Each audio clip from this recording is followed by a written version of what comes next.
എന്റെ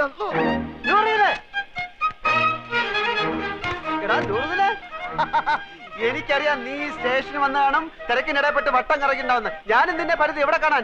നിന്റെ ഈ മുടിഞ്ഞ കട കണ്ടുപിടിക്കാൻ ഞാൻ എവിടെയൊക്കെ അന്വേഷിച്ച് നീ പാടാ. നിങ്ങൾക്ക് കുടിക്കാൻ എന്ത് ജ്യൂസാ വേണ്ടിയത്? ഗ്രേപ്പ്, പൈനാപ്പിൾ, ഓറഞ്ച്, മാംഗോ, സാത്തുകുടി? ഇനി എനിക്ക് എന്തിനാടാ ജ്യൂസ്? നിന്നെ കണ്ടപ്പോ തന്നെ എല്ലാ ജ്യൂസും ഒരുമിച്ച് കുടിച്ച പോലെ ആയില്ലേ?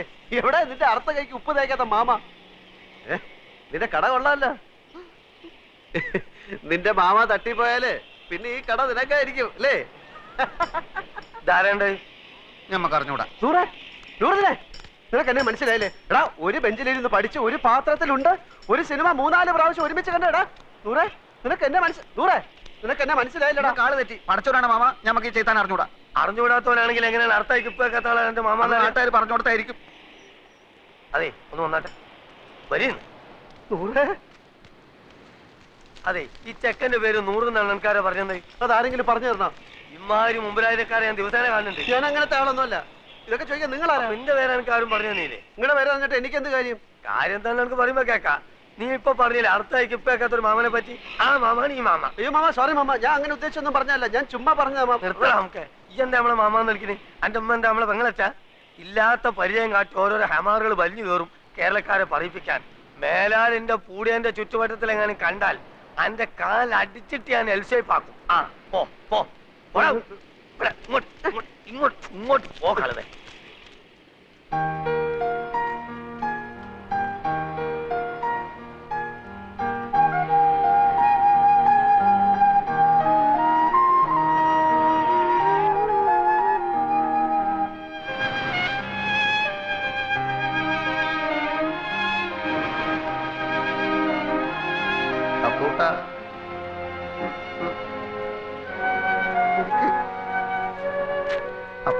ഈ കടപ്പുറം നിന്റെ തറവാട്ട് വകയൊന്നുമല്ല. നിനക്ക് എന്നെ അറിയില്ലല്ലേടാ പൊന്നി. എടാ, സ്കൂളിൽ പഠിക്കുമ്പോൾ ഞാൻ നിനക്ക് എത്ര ഐസിക്ക് വാങ്ങിച്ചു തന്നിട്ടുണ്ടോ? എടാ, എല്ലാ കണക്ക് പരീക്ഷയ്ക്ക് നീ എന്റെ പേപ്പർ കോപ്പി അടിച്ചല്ലേടാ ജയിച്ചത്. എടാ, 8ാം ക്ലാസ്സിൽ പഠിക്കുമ്പോൾ ഹൈമാവതിയുടെ ചോറ് കട്ട് നിന്നതിനെ നിന്നെ സ്കൂളിൽ സസ്പെൻഡ് ചെയ്തപ്പോൾ ഞാനല്ലേടാ കുറ്റം ഏറ്റെടുത്ത് നിന്നെ രക്ഷിച്ചത്? പറയടാ. കഴിഞ്ഞ എന്ത് കഴിഞ്ഞാന്ന് പറഞ്ഞു? കഴിഞ്ഞെങ്കിൽ ഞമ്മക്കും ചിലത് പറയാനുണ്ട്. എനിക്ക് കേൾക്കണ്ട. എന്നാ ചെവി പൊത്തിക്കളാം. പലിശക്ക് പണം കൊടുക്കുന്ന മാമാന്റെ ആട്ടും തുപ്പും സഹിച്ചിട്ട് നമ്മളിവിടെ കയ്യ. എന്തിന്? മൈമുനേനെ മറ്റാരും തട്ടിക്കൊണ്ടുപോകാതിരിക്കാൻ വേണ്ടി. ശമ്പളമില്ല, നല്ലൊരു ഷഡ്ഡി വാങ്ങാനുള്ള പൈസ പോലും അയാൾ തരില്ല. സഹിക്കുക. അങ്ങനെ ഇരിക്കുമ്പോൾ കഴിഞ്ഞ കൊല്ലം നാട്ടിൽ നിന്നൊരു പഹയം വന്ന് ചാടി. നമ്മളെ കോയിക്കലെ മൊയ്തൂക്കാന്റെ മോൻ ഖാലിദ്. നമ്മളെ കൊണ്ടാവും പോലെ അവനെ നമ്മൾ സൽക്കരിച്ച് ഒടുക്കം മാമാന്റെ കയ്യിൽ നിന്ന് 500 റുപ്യ വാങ്ങിയിട്ടോ മുങ്ങിക്കളഞ്ഞു. അതിനുശേഷം നമ്മളെ കൂട്ടുകാരനാന്ന് പറഞ്ഞിട്ട് ആര് വന്നാലും മാമാന്റെ അടി ഞമ്മക്ക. ആ ഒറ്റ കാരണം കൊണ്ടാണ് അപ്പൊ കുട്ട അറിയാത്ത പോലെ നമ്മൾ ആക്ട് ചെയ്തത്.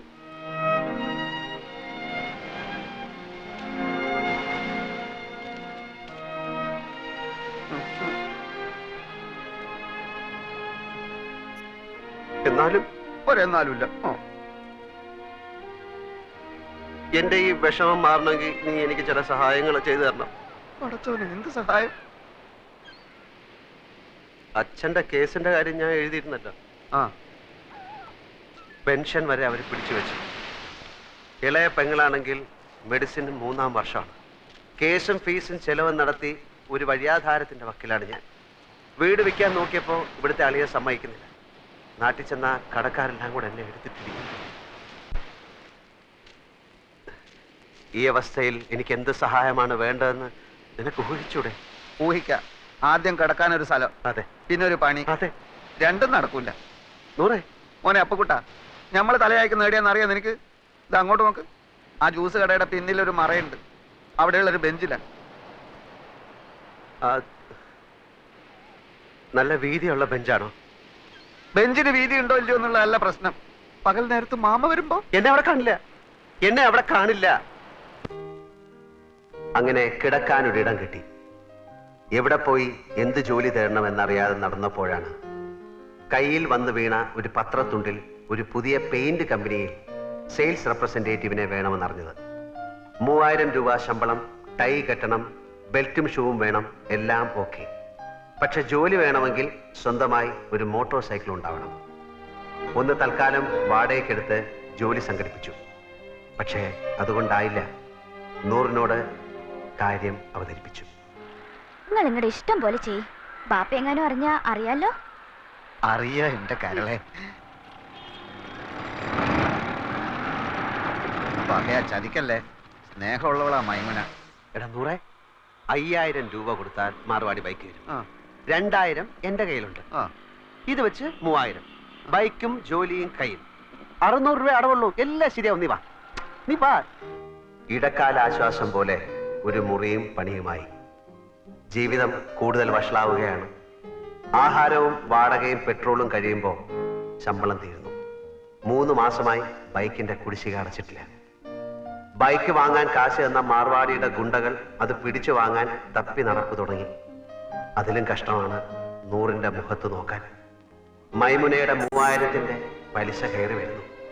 പെയിന്റ് വിറ്റ് കിട്ടുന്ന കമ്മീഷൻ കൊണ്ട് ജീവിതം മുന്നോട്ട് പോകുന്ന ലക്ഷണമില്ല.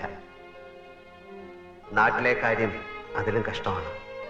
അങ്ങനെ ഇരിക്കെയാണ് കമ്പനിയുടെ സൂപ്പർവൈസർ ബാലൻ ഒരു പെയിന്റ് കട തുടങ്ങുന്ന കാര്യം പറഞ്ഞത്. എംപ്ലോയീസിന് കമ്പനി 90 ദിവസത്തെ സ്റ്റോക്ക് കടം തരും. കച്ചവടം കഴിഞ്ഞ് കാശ് കൊടുത്താൽ മതി. കട തുടങ്ങാനുള്ള കാശ് ബാങ്കിൽ നിന്ന് ലോൺ തരും. ചെറിയ തോതിൽ തുടങ്ങിയതാണ് ഞാൻ. ഇപ്പൊ എല്ലാ ചെലവും പോയിട്ട് മാസം 20,000 രൂപ എന്റെ പാക്കറ്റിൽ കിടക്കും. ഞാൻ ബാങ്കിൽ പോയി അപേക്ഷിച്ചു. 2 വർഷത്തേക്കെങ്കിലും സ്വന്തമായോ വാടകയ്ക്കോ ഒരു കട കയ്യിലുള്ളതായി കാണിച്ചാൽ ലോൺ തരാം എന്ന് സർദാർജി മാനേജർ പറഞ്ഞു. കൊടുക്കാന്ന് പറഞ്ഞിട്ട് മാസം 2 മാമ അറിഞ്ഞാൽ എന്റെ മയ്യത്തും ഓളം നിക്കാതെ ഒരുമിച്ച് നടക്കും. എടാ, അതിപ്പോ ഞാൻ പണം കൊടുത്താലും നിന്റെ മയ്യത്തും അവളുടെ നിക്കാഹും ഒരു ദിവസം തന്നെ നടക്കും. നീ അയാളെ താങ്ങി നടക്കുന്നിടത്തോളം കാലം ഈ നിക്കാഹ് നടക്കില്ല. ഓളെ വേറെ ആരെങ്കിലും കെട്ടിക്കൊണ്ടു. ബേജാറാക്കുന്ന വർത്താനം പറയല്ലേ അപ്പക്കുട്ട. നീ ഒരു കാര്യം ചെയ്യും.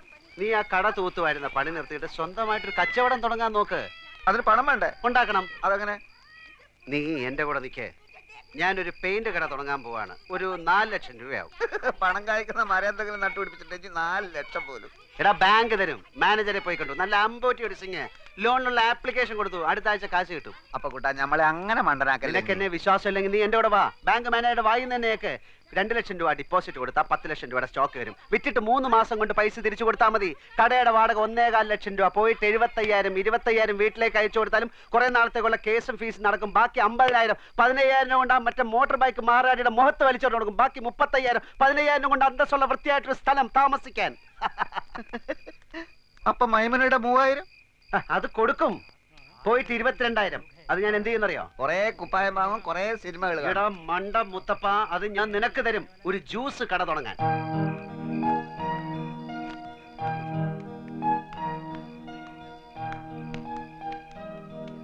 പക്ഷേ ഇതൊക്കെ നടക്കണമെങ്കിൽ ചെറിയൊരു പ്രശ്നമുണ്ട്. എന്ത്?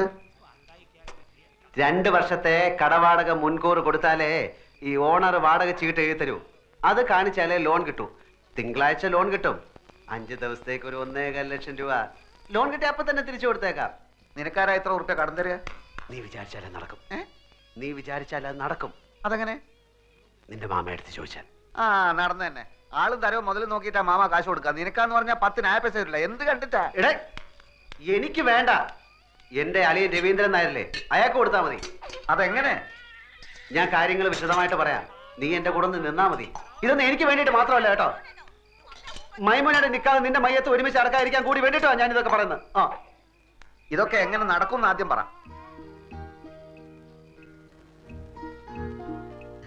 ഞമ്മളിപ്പോ വന്നത് മാമാന്റെ അടുത്ത് ഒരു രഹസ്യം പറയാനാണ്. ഏത് ലക്ഷാധിപതികൾക്കുണ്ടല്ലോ ഇടയ്ക്ക് പണത്തിനൊരു വലിച്ചല്. മൂപ്പരുടെ അളിയന് പുറം രാജ്യത്ത് നിന്ന് ഒരു ബെൻസ് കാർ വന്നു. 50 ലക്ഷത്തിന്റെ. നാളെ കാർ എടുക്കണം. നോക്കുമ്പോ 1.25 ലക്ഷത്തിന്റെ കുറവ്. കുടുങ്ങിയ മാർവാടികൾ എത്ര ലക്ഷം വേണമെങ്കിലും കൊടുക്കും. പക്ഷെ അതിന്റെ പലിശയെ അവര് വാങ്ങും. ഈ പലിശ മാമാക്ക് കിട്ടിയ ചില്ലറ കാര്യമാണോ? 10 ദിവസത്തേക്ക് ചോദിക്കുന്ന പലിശ തരും. അല്ലോ അപ്പു സാറേ, ഒന്ന് കേറിയിട്ട് പോയിക്കൂടെ? സമയമില്ല നൂറെ, മാർവാടികൾ കാത്തു നിൽക്കുകയാണ്. മാമ വിടല്ലേ മാമ, മുറുക്കി പിടിച്ചോ, കേറി വരാൻ പറ. ആ വരി ഒന്നുമില്ലേ, നമ്മള് നാട്ടുകാരല്ലേ. ഇല്ല, സമയമില്ല. അതുകൊണ്ടാ. മാർവാടിക്ക് നിങ്ങളെ അളിയൻ കത്ത് തന്നിട്ടുണ്ടാ? തന്ന് കണ്ട ഇംഗ്ലീഷിലാണ് എഴുത്ത്. പ്രിയ മാർവാടി കൊടു 1.25 ലക്ഷം അപ്പുക്കുട്ടന്. അല്ല, നിങ്ങൾ അളിയൻ എവിടാ പണി? ശരി, ഇന്ന എവിടാ താമസം? എല്ലാം ആ കാർഡിലുണ്ട്. എന്താ ചോദിക്ക? അല്ല ഒന്നുമില്ല. അതിപ്പം എല്ലാം തുറന്ന് പറഞ്ഞോ മാമ. അത് അപ്പുക്കുട്ട സാറേ, കണ്ട മാർവാടികൾക്ക് കൊടുക്കുന്ന പലിശ നമ്മുടെ മാമക്ക് കൊടുത്തു. അത് എന്നോട് ഇപ്പൊ ഇവിടെ ചാവണ്ടാൻ പറഞ്ഞു കടന്നു പോടെ ഒത്ത്. നിങ്ങൾ ചാവിടിക്കേ. അല്ലെങ്കിൽ 1.25 ലക്ഷത്തിന് മാർവാടിക്ക് എന്ത് പലിശ കൊടുക്കും? അളിയന് പലിശ അല്ല പ്രശ്നം. കാര്യങ്ങൾ നല്ല വെട്ടിയും തീയും പോലെ നടക്കണം. പലിശ എത്ര വേണമെങ്കിലും കൊടുക്കും. 1.25 ലക്ഷം എടുത്ത് കൊടുക്കും മാമ. ഇവിടെ ഉദ്യോഗമോ ബിസിനസ്സോ ഇല്ലാത്ത ആൾക്കൊന്നും പണം കൊടുക്കൂല. ഒരു കാര്യം ചെയ്, ഞാൻ നാളെ നിങ്ങൾ അളിയന്റെ വീട്ടിലേക്ക് വരാം. നിങ്ങൾ അവിടെ ഉണ്ടാവുമല്ലോ. നാളെ ഞാൻ ഉണ്ടാവില്ല. ഞാൻ ഡൽഹി വരെ ഒന്ന് പോകും. അതെന്തിന്? ഒരാളെ കാണാൻ 3-4 ദിവസം കഴിഞ്ഞ് വരും. എന്റെ കൽബേ. പഠിച്ചോനെ ബാപ്പ. നൂറേ, എടാ നൂറേ, എന്താ മാമ? എന്റെ കൂട്ടുകാരൻ പോവാണ്. നൂറുടെ വാ. ഇല്ല, ഓൻ വരുന്നില്ല. ഓൻ ഇവിടെ പണിയുണ്ട്. നിങ്ങൾ പോയിക്കോളി. അപ്പൊ ശരി. ലേശം കാര്യം. എന്ത് കാര്യം മാമ? ഈ എന്തിനാണ് ഇപ്പൊ അർജന്റ് ആയിട്ട് അടുക്കളയിൽ പോയത്? കപ്പ് ഉണ്ടൊക്കെ? എടാ പ്രായം കഴിഞ്ഞ ഒരു പെൺകുട്ടി ഇല്ലാത്ത എത്ര കിട്ടിയാലും പഠിക്കൂലെന്ന് വെച്ചാല്.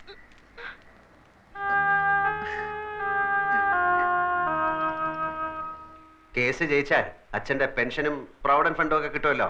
അപ്പൊ തിരിച്ചു കൊടുക്കാം. അതാ തൽക്കാലം കടം വാങ്ങാന്ന് വിചാരിച്ചത്. അല്ലാണ്ട് വേറെ വഴിയില്ലല്ലോ.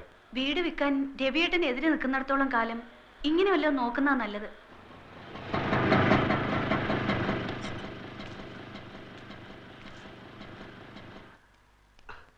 അവരെ കാണുന്നില്ലല്ലോ. 10:30 മണിക്ക് വരാന്ന് പറഞ്ഞ 2 ദിവസം ഞാൻ കുളിക്കുകയോ ഷേവ് ചെയ്യുകയോ ഒക്കെ ചെയ്തു. അതിനെന്താ, ചേട്ടൻ ഇവിടെ കുളിക്കാലോ. ആ,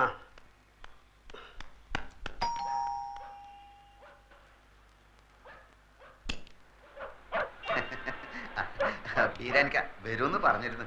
വരൂ വരൂ, ചേട്ടൻ ഇപ്പൊ കുളിക്കാൻ കയറിയതേ ഉള്ളൂ. ഇത്ര നേരം കാത്തിരുന്നു. ഇരിക്കൂ. രവീന്ദ്രനാഥ് മിസ്സിസ് ആണല്ലേ? അതെ ചേട്ടാ, ദേ കാശിന്റെ ആൾക്കാർ വന്നു.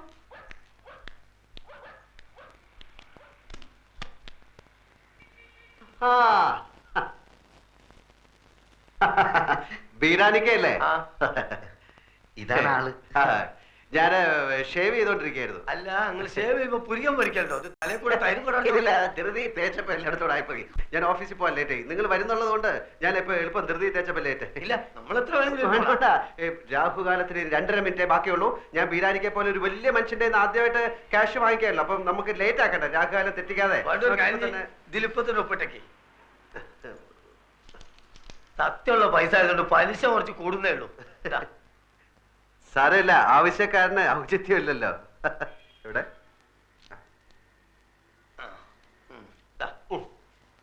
ഇതൊരു 40 ഉറുപ്പിയുടെ കുറവുണ്ടാവും. കാരണം ഞാൻ ഓട്ടോറിക്ഷ എടുത്ത് വന്നാണ് ഇങ്ങോട്ട്. അതിന് കൊടുത്ത് നിങ്ങൾ ആവശ്യത്തിന്. സാരമില്ല, ഞങ്ങൾ ആദ്യമായിട്ടാണ് അന്യനായ ഒരാളുടെ കയ്യിൽ നിന്ന് പൈസ കടം വാങ്ങിക്കുന്നല്ലേ. ഞാനും ആദ്യമായിട്ടാണ് ഇത്ര വലിയൊരു എമൗണ്ട് കടം കൊടുക്കണേ. ഇങ്ങനൊരു നിവർത്തിയോട് വന്നതുകൊണ്ടാ. പിന്നെ ഞാനൊന്ന് പോയി കുളിച്ച് റെഡി ആയിട്ട് വരാം. Okay okay okay. അപ്പൊ ഇന്ന് 11, അടുത്ത 21-ന്. അതല്ല, നമ്മൾ പറഞ്ഞ മാതിരി 100 പറഞ്ഞില്ലേ? 100 പറഞ്ഞു, എന്നാലും പോരല്ലോ. നമ്മൾ തമ്മിലൊന്നും ഉറപ്പിക്കണ്ടേ? ഞാൻ വാക്ക് മാറില്ല ബീരാനിക്ക. നിങ്ങൾ ധൈര്യമായിട്ട് പോയിക്കോളാം. പിന്നെ നമ്മൾ പോയിട്ട് വരാം. അപ്പൊ നമ്മളെ പറഞ്ഞ പോലെ. മാനേജർ സർദാർജി തിങ്കളാഴ്ച ലോൺ ശരിയാക്കാം എന്ന് വാക്ക് തന്നു. 100 സന്തോഷം കൊണ്ട് തുള്ളിച്ചാടി. എടാ 100, every dog has A day എന്നൊരു ചൊല്ലുണ്ട്. എന്ന് വെച്ചാല് എല്ലാ നായിന്റെ മക്കൾക്കും ഒരു ദിവസം ഉണ്ടെന്ന്. അത് ശരി.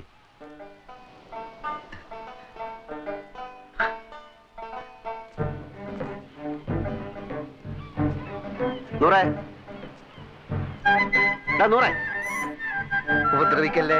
നമ്മളൊരു കിനാവ് കാണാണ്. പണമില്ലാത്ത ഒരു കിനാവ് കാണാൻ പാടില്ല എന്നാ പറയാ. നമ്മളിൽ ഇപ്പൊ പണമുണ്ടല്ലോ, നമ്മളും കാണട്ടൊരു കിനാവ്. വലിയ നിധി കിട്ടിയവൻ കാണുന്നൊരു കിനാവ്. കിനാവ് കിനാവ് വലിയ പാദുഷമാര് കാണുന്നൊരു കിനാവ്. കിനാവ് കിനാവ്.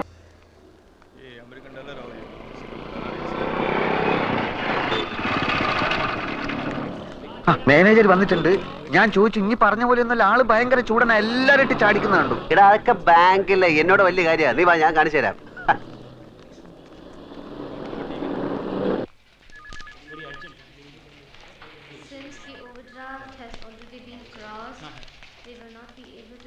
ഉച്ചക്ക് ഞാൻ വരില്ല. ഇവിടെ കഴിച്ചോളാന്ന്. ഇവിടെ നേരത്തെ ഇരുന്ന മാനേജർ ഒരു സർദാർജി മൊത്തം കുളമാക്കിട്ട് പോയിരിക്കുകയാണ്. വേണ്ടെന്ന് പറഞ്ഞില്ലേ? സാറ് പുതുതായിട്ട് വന്നാണല്ലേ? നേരത്തെ ഇരുന്ന സിംഗ് സാറിനെ എനിക്കറിയാം. സാറിന് പൂ. സാറിന് പൂ എടുത്തോണ്ട് പോണോ? പൂ എനിക്ക് അലർജിയാ.